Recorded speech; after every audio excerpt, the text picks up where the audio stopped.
新抱如果有呢5種習慣，多數都唔會孝順。各位睇緊呢條片嘅老友記，我想問你一句藏喺心底又平時唔會攞出嚟講嘅說話。你哋做人老爺奶奶嘅有冇試過望住自己個新抱，佢對住你笑笑口，叫你一聲媽咪，聽落好似好乖好得體，但係你個心入面就係有一種講唔出又唔敢同人講嘅涼意，你自己都唔知點解，你想揾個人傾下。你話俾自己嘅老公聽，佢話你諗多咗；你話俾自己啲女聽，佢話你係咪同人有心病？你話俾左鄰右里聽，人哋仲會反過嚟笑你，話你老人家心多，身在福中不知福。到最後，你唯有將呢種感覺硬生生吞返落肚。一個人夜晚瞓唔着嗰陣，自己諗自己愁，但係老友記，你自己心裏面清楚呢種感覺係騙唔到人嘅。你唔係無中生有，你係真係感受到啲嘢。其實一個新抱孝唔孝順，唔使等到你老，唔使等到你病，唔使等到你喐唔到要人餵飯抹身嗰陣先至知，而家就已經睇得出點解好多老爺奶奶到最後都覺得睇錯人，唔係佢哋蠢，係佢哋一直以嚟都睇錯咗重點。佢哋淨係識睇表面，睇個新抱有幾多錢，睇佢生得靚唔靚，睇佢屋企背景好唔好，睇佢見人有冇禮貌，識唔識叫人。但係老友記，我老實同你講，呢啲嘢通通都係假象，通通都係表面功夫。一個人有錢唔代表佢會為你花，一個人生得靚唔代表佢個心靚，一個人見人叫得甜唔代表佢心入面真係有你。真正睇一個人孝唔孝順，唔係睇佢喺人前做嗰套戲，而係要睇佢喺屋企喺你面前，喺佢以為冇人為意嗰陣，自自然然唔經大腦流露出嚟嘅嗰啲細節。因為人前可以扮，人後扮唔到，大事可以裝，細節裝唔到。今日我同你講嘅就係5種喺日常細節裏面睇得出嚟嘅習慣。一個新抱身上如果有齊呢5種習慣，我老實同你講，佢日後多數都唔會孝順你。你唔好嫌我講嘢直，我唔係想教你哋去憎個新抱，更加唔係想挑撥你哋一頭家。我係想你趁而家一切都仲未太遲，趁你自己仲有能力，仲揸得住自己嘅生活嗰陣，睇清楚身邊嘅人老咗，最悲哀嘅唔係冇錢，而係睇錯人，託錯付，將全副身家同一世人嘅指望壓咗喺一個唔會善待你嘅人身上。與其到最後瞓喺張病床度望住天花板先嚟後悔，先嚟心淡，不如今日花10幾分鐘聽多2句，早啲有個譜，早啲為自己留返一條後路。好唔多講，我哋而家一種慢慢講。第一種習慣就係同你食飯嗰陣，佢由頭到尾都唔會留意你食成點。你可能一聽就覺得食餐飯之嘛，使唔使講到咁嚴重啊？老友記，你千祈唔好睇少食飯呢一樣嘢。喺我嚟睇，食飯呢一件事係最睇得出一個人個心入面究竟有冇你。點解我咁講？你諗下，食飯係一件乜嘢事？係一日3餐，日日夜夜，年年月月都要做嘅事。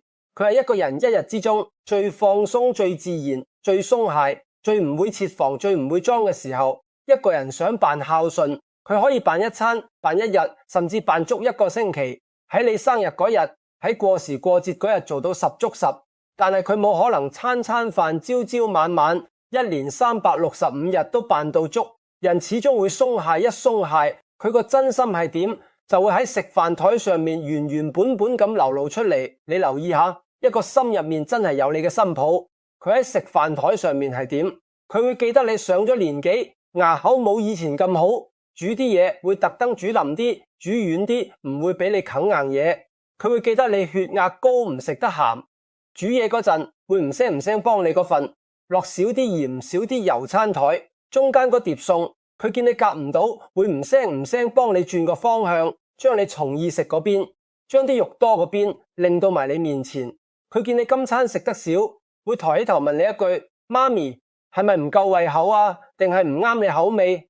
佢見你碗飯食晒，會問你夠唔夠飽啊？使唔使再添半碗？呢啲嘢佢全部都唔會攞出嚟講，佢唔會日日喺你耳邊嗌：媽咪，我好孝順你。佢一個字都唔會提，但係佢隻手、佢對眼、佢嗰份留意就已經清楚咁話俾你知，佢個心時時刻刻裝住你。而家你再反過嚟諗，一個心入面根本冇你嘅新抱，佢喺食飯台上面又係點？佢同你食飯由坐低嗰一刻開始，眼裏面就淨係得自己，得個仔，得老公。佢會清清楚楚記得個仔今餐從意食乜唔食乜，會記得老公嗌唔嗌得辣，從唔從意呢味餸。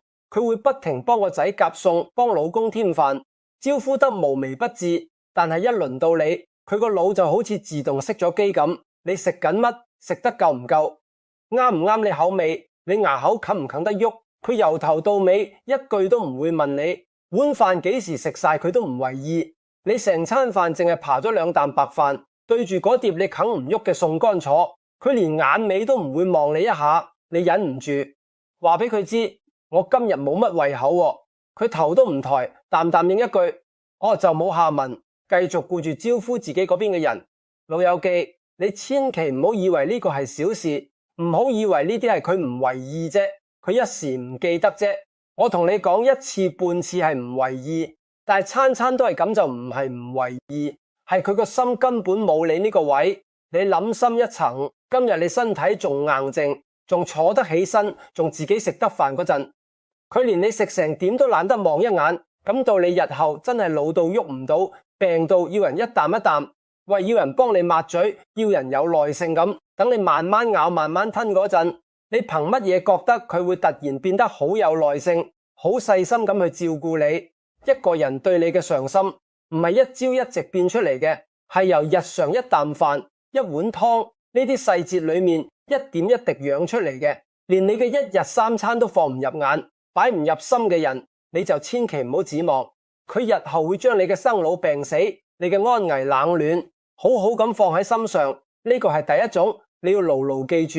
第二種習慣就係，但凡屋企有咩好嘢，有咩着數，有咩着數位，佢永遠都係最後至諗起你，甚至打從心底就根本冇你呢一份。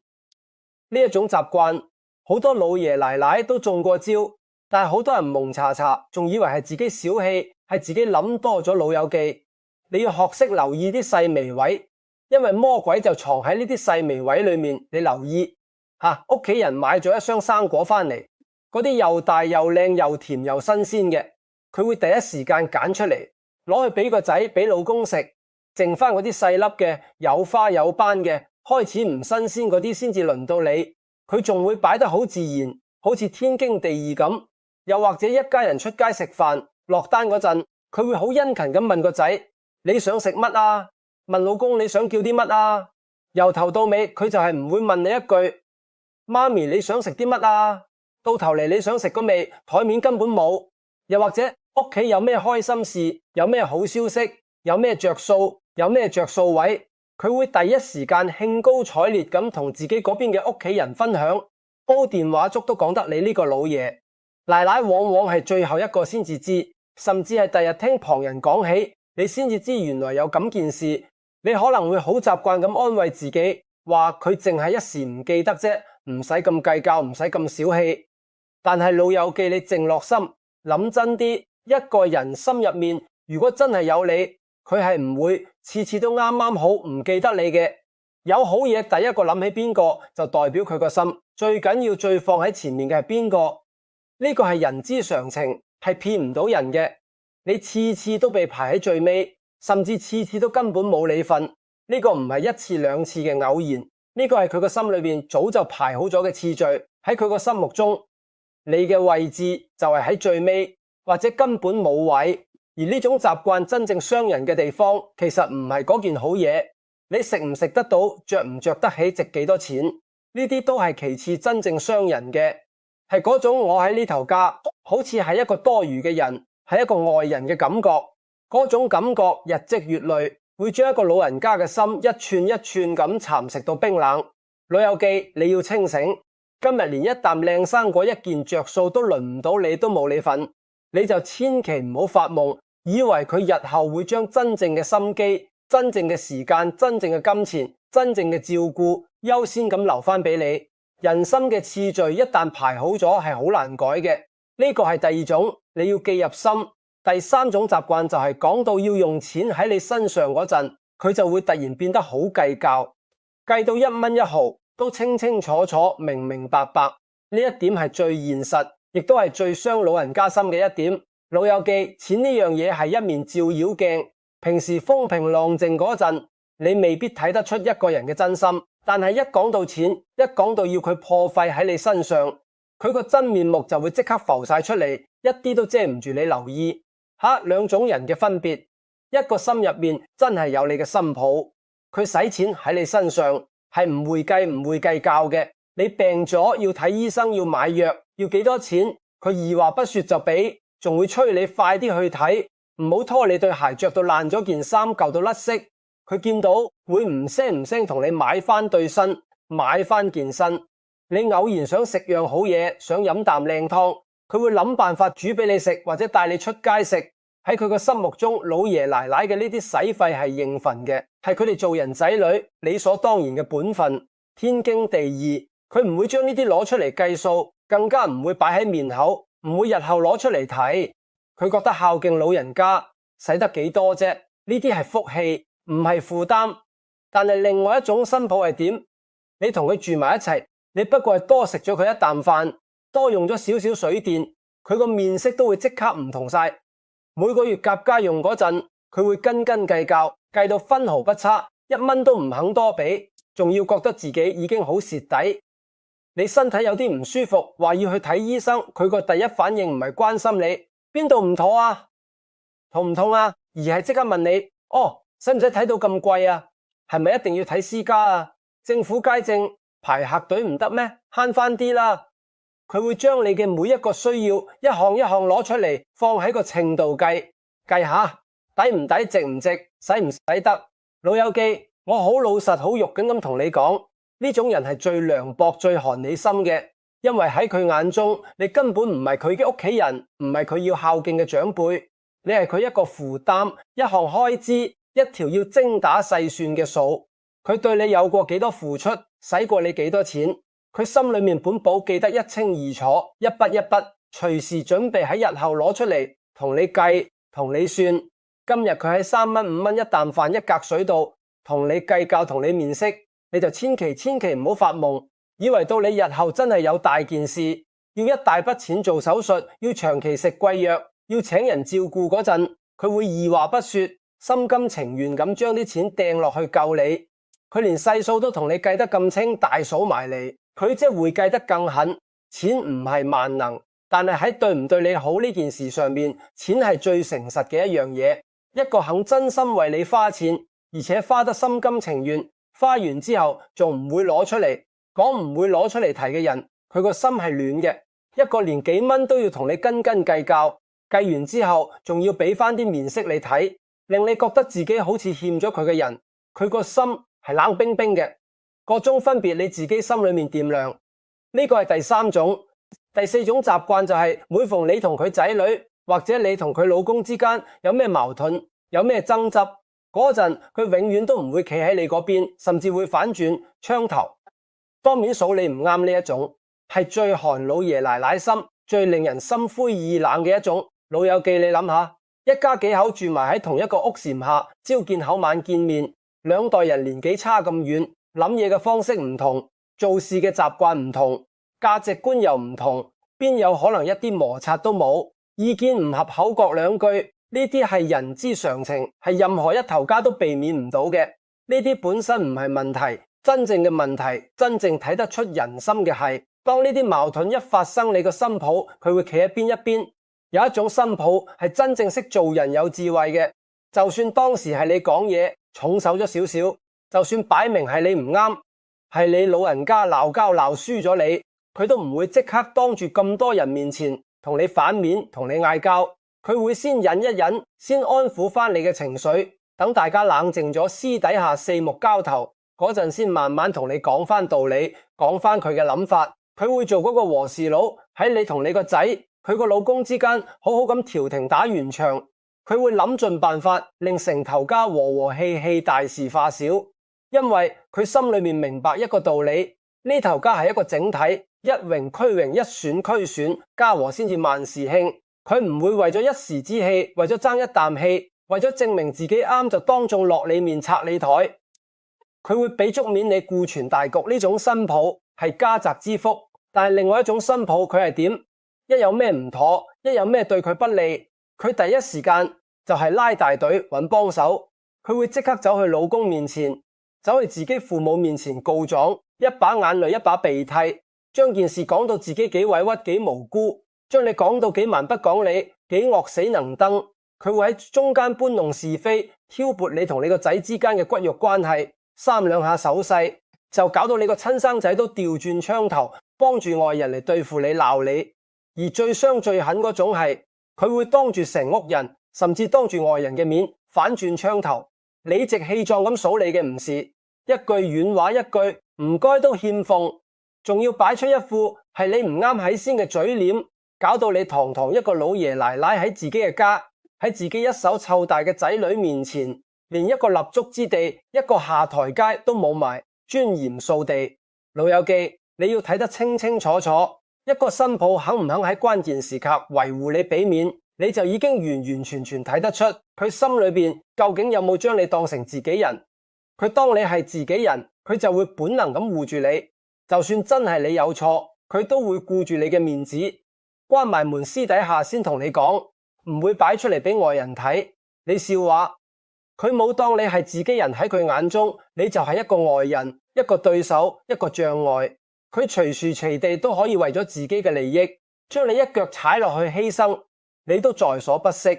一個喺日常大大小小嘅矛盾當中，次次都將你推出去頂罪，次次都唔肯企你嗰邊嘅人，你就千祈唔好發夢，唔好幻想，以為到你日後老到病到最脆弱、最無助、最需要有人為你撐腰、為你出頭、為你同醫生同院方周旋嗰陣，佢會突然挺身而出，為你兩肋插刀。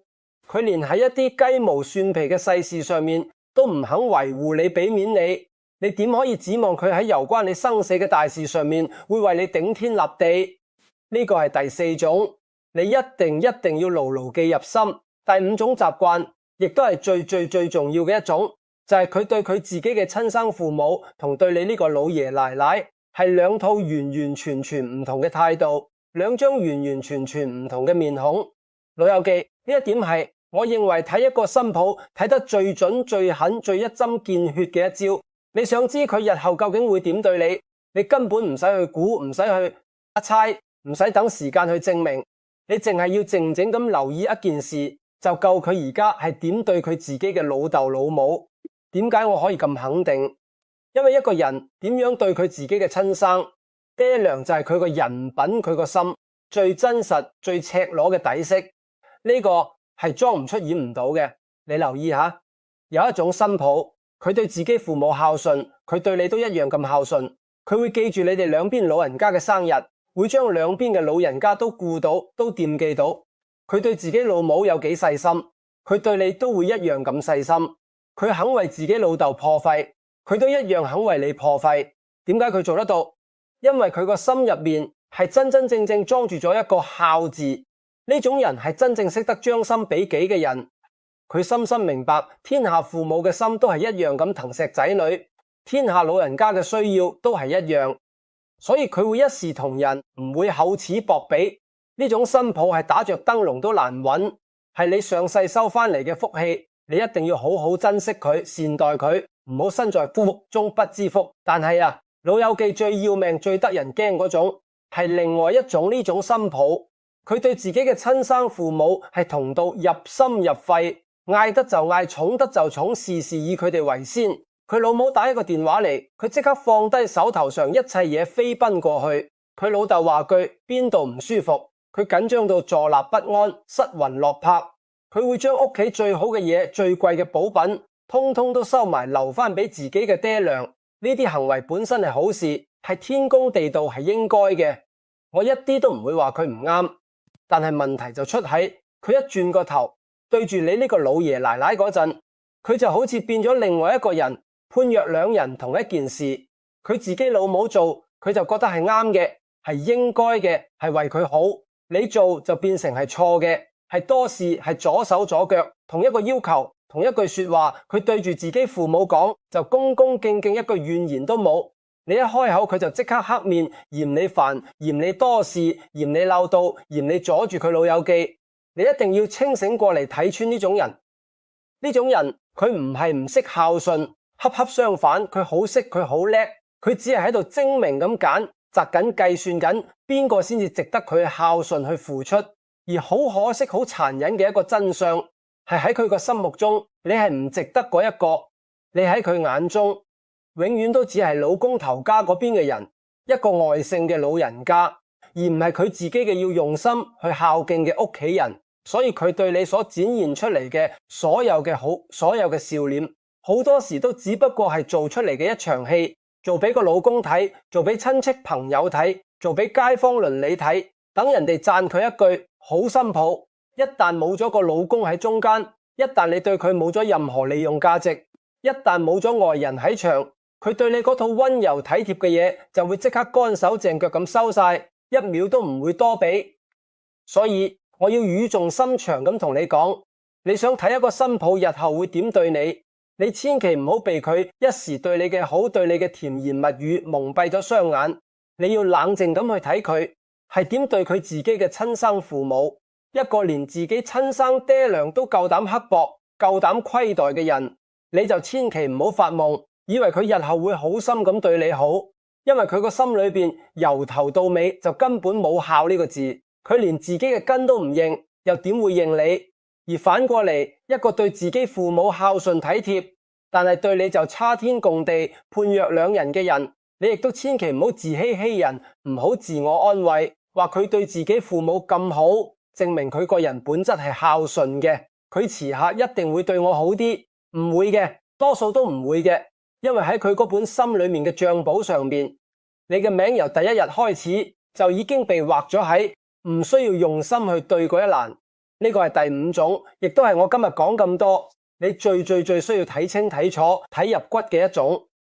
好，講到呢度，我將呢五種習慣同你哋由頭到尾一種一種捋咗一次。老友記，你哋而家唔妨閂埋雙眼靜落，個心慢慢諗一諗，將呢五面照妖鏡逐一對翻去你自己屋企嗰個新抱身上。第一面，佢同你食飯嗰陣會唔會留意你食成點？夠唔夠？啱唔啱你口味？第二面，屋企有咩好嘢，有咩着數，佢有冇你嗰一份，定係次次都排你最尾？第三面，使錢喺你身上嗰陣，佢係心甘情願，定係斤斤計較面阻阻？第四面，你同人有矛盾嗰陣，佢係企你嗰邊護住你，定係反轉槍頭數你唔啱？第五面，佢對自己親生父母同對你係咪兩張完全唔同嘅面孔？你逐一對完，你心裏面自然會有一個答案。老友記，我今日同你講咁多，講得咁直咁肉緊，唔係想教你去憎個新抱，唔係想挑撥你哋一頭家嘅關係，更加唔係想你由今日開始日日對住個新抱疑神疑鬼，諸多防範雞蛋裏面挑骨頭。你千祈唔好誤會我嘅一番苦心。我真正想你做到嘅係兩個字：清醒。人老咗最值錢嘅資產，唔係你戶口裏面有幾多錢，唔係你有幾多層樓，而係你個腦仲清唔清醒，你對人對事睇唔睇得通，睇唔睇得透。你早一日睇清楚身邊嘅人，邊個係真心，邊個係假意，你就早一日識得點樣去保護翻你自己。對嗰啲真心疼你、待你好嘅人，你就加倍咁去疼佢，去對佢好唔好辜負。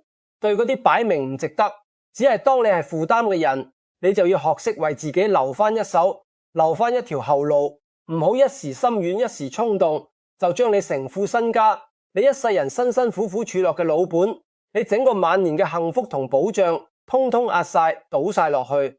而我今日最想你聽入耳、記入心嘅一句說話，其實係呢句：一個新抱究竟孝唔孝順，對你好唔好，好多時唔單止係佢一個人嘅事，同你自己其實都有莫大嘅關係。你自己企唔企得直，有冇骨氣？你自己手頭上有冇留翻一手，有冇自己嘅老本？你自己識唔識得把握分寸，拿捏尺度？呢啲全部都好緊要。你自己做人有底線，有原則，人哋先至唔敢隨便欺負你，忠質你。你自己手裏面永遠揸住翻屬於你自己嘅嘢，你自己嘅錢，你自己嘅屋，你自己嘅一班老朋友，你自己嘅生活，咁你嘅